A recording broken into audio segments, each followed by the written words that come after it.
Now next question. Next question is question number 7. Function of x plus y is equal to function of x into function of y.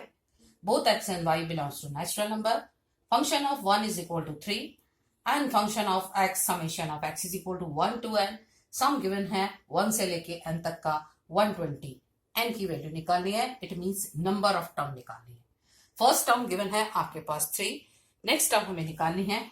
Next term is function of 2. अगर हमें 2 निकालना होगा तो हम यहाँ पे पहले function of 2 निकालेंगे, फिर फंक्शन ऑफ 3, फिर function of 4.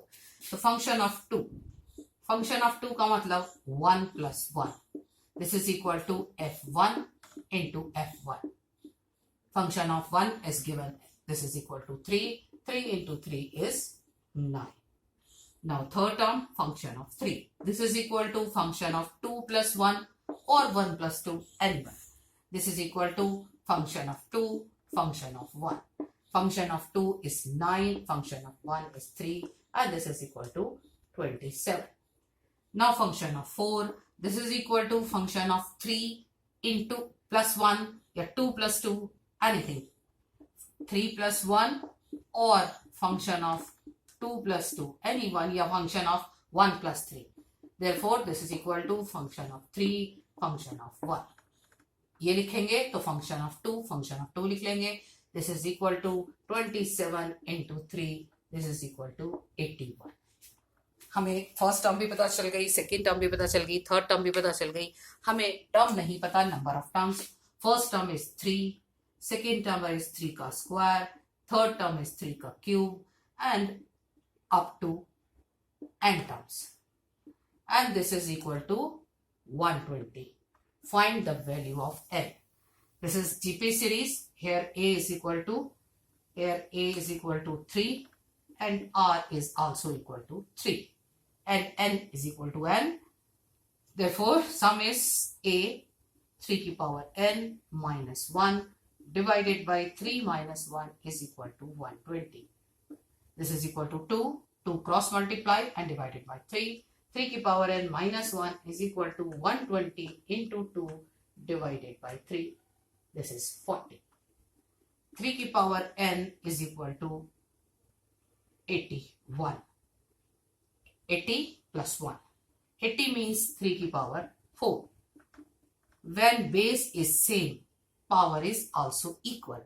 Therefore, n is equal to 4. अगर आंसर क्रॉस चेक करना है तो आप बेशक 4 टर्म का सम आया है. आप ये first term 3 plus 9 is 12, 12 plus 27 is 39, 39 plus 81 is 120. अगर हम 4 टर्म्स का सम निकालें तो वो 120 के इक्वल आता है. Next question, question number 10.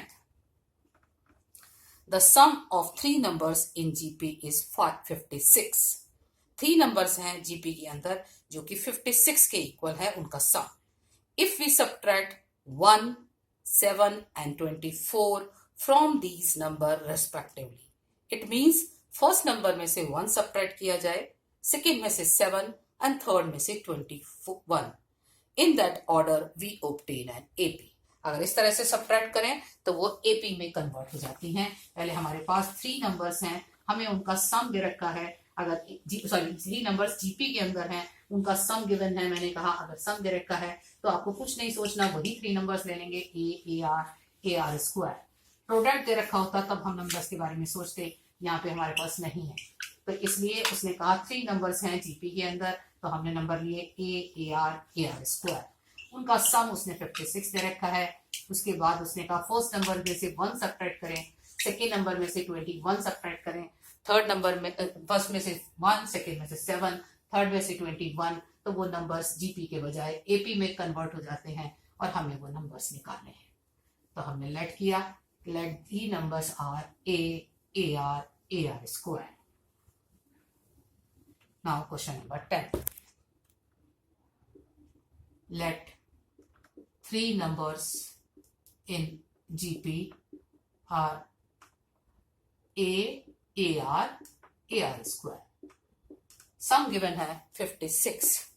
तो sum is A plus AR plus AR square. This is equal to 56. A common, 1 plus R square is equal to 56. Now subtract 1 from the first term. It means first term is a minus 1. Subtract 7 from the second term and subtract 21 from the third term. Now they are in AP. Then find the value. If they are in AP, then second minus first is equal to third minus second. Yeah, 2 times of middle term. This is equal to sum of first term and sum of third term. If ABC are in AP, 2B is equal to A plus C. Now calculate this. 2AR minus 14 is equal to A minus 1 plus AR square minus 21. AR square cancel कर लेते हैं. 14 इधर हुआ 22, ये बचेगा minus 8. AR square ये आया हमारे पास माइनस 2AR. आगे हमारे पास आया plus A minus 8 is equal to 0. ये हमारे पास इक्वेशन तैयार हुई. अब हम क्या करेंगे, सब्ट्रैक्ट कर दें, क्योंकि उस इक्वेशन में से भी काफी कुछ यही चीज है. जैसे AR स्क्वायर सब्ट्रैक्ट हो जाएगा, ये सब्ट्रैक्ट हो जाएगा. ये हमारी फर्स्ट इक्वेशन थी, ये हमारी सेकेंड इक्वेशन है. फर्स्ट माइनस सेकेंड करें या सेकेंड माइनस फर्स्ट, एक ही बात. A plus AR plus AR square is equal to 56.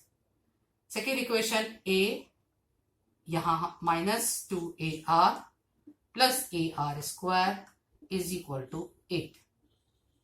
Subtract किया इसलिए साइन अपोजिट, ये कैंसल, ये cancel. This is equal to 3AR is equal to 44 and AR is equal to 44/3.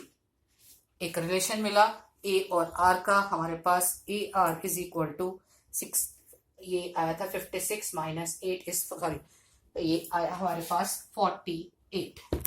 AR is equal to 48/3. This is equal to 16. एक relation मिल गया. इस relation को हम यहाँ सब्स्टिट्यूट कर देते हैं. A की वैल्यू जो आई वो हमारे पास कितनी आ गई, 16/R. 16/R. Now put the value of A in equation first.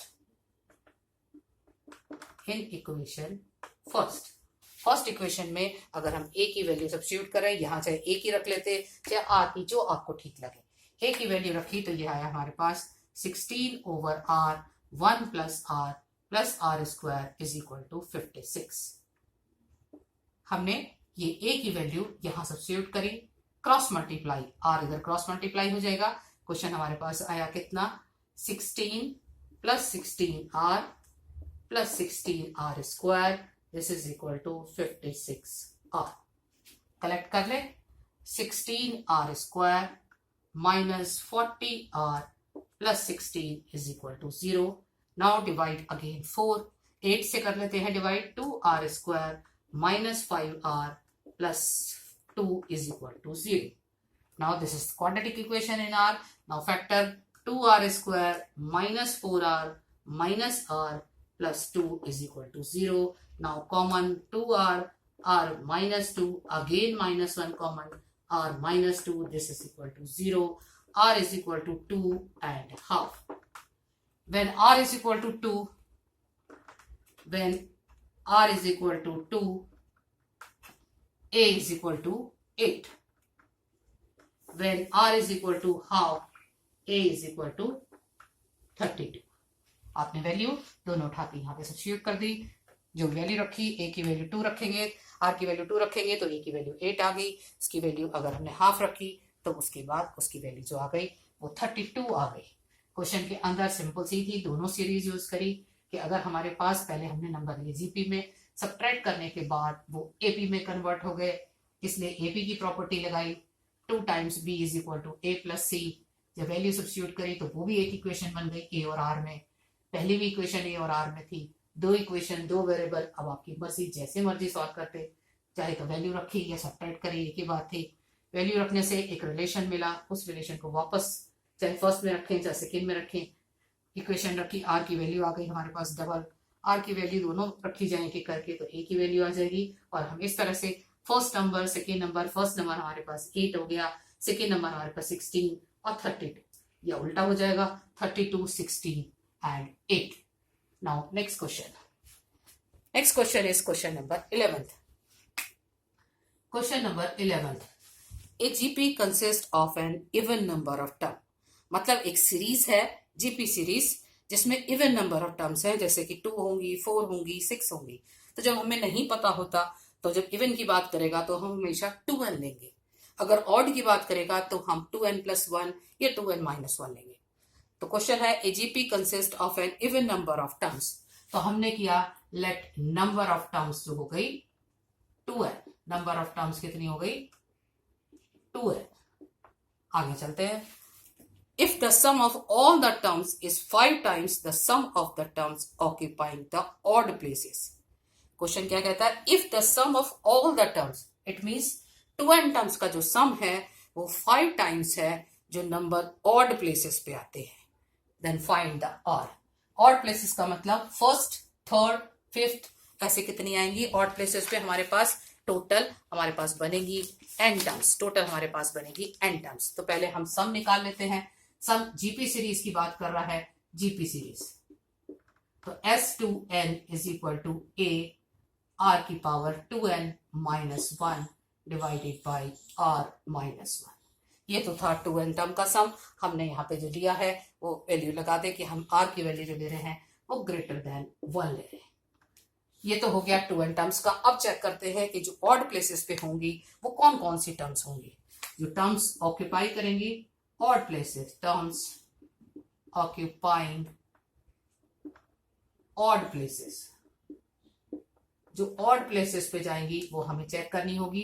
odd places का मतलब जो फर्स्ट टर्म पे आ गई, जो सेकेंड प्लेस पे, थर्ड प्लेस पे आ गई, जो फिफ्थ पे आ गई. फर्स्ट का मतलब a, थर्ड का मतलब AR², फिर हो गया AR की पावर 4. और टोटल टर्म्स कितनी हो जाएंगी?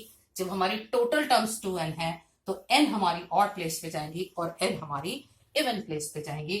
और टोटल अप टू हमारी कितनी हो गई? Up to which are n number, up to n numbers. तो हमारे पास यहाँ पे क्या हो गया?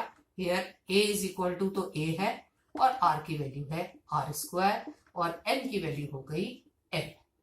तो सम कितना हो जाएगा? a r की जगह r² power n-1 divided by r²-1. This is equal to a r की power 2n-1 divided by r²-1. ये तो अभी तक हमने वैल्यू निकाली, एक सम निकाला. अब उसने कहा था कि ये सम जो है ये इसके 5 टाइम्स के इक्वल है. उस रिलेशन में रख देते हैं. S2n is equal to 5 times sum of odd places term. जो भी odd places पे थी उनका, जो भी ऑड प्लेसेस पे थी उनका सम. दोनों चीजें निकाल दी हैं. ये आ गया a r की पावर 2n, ये आया a r की power 2n-1 divided by r-1. This is equal to 5 times a r की power 2n-1 divided by r²-1. Now calculate this. This is cancel again. r²-1 is equal to 5 times r-1. Now factor this. a² minus b², a minus b and a plus b. So r-1 and r+1, this is equal to 5 times r-1. Cancel. r is equal to 4. हमें यही value निकालनी थी कि r की value क्या होगी.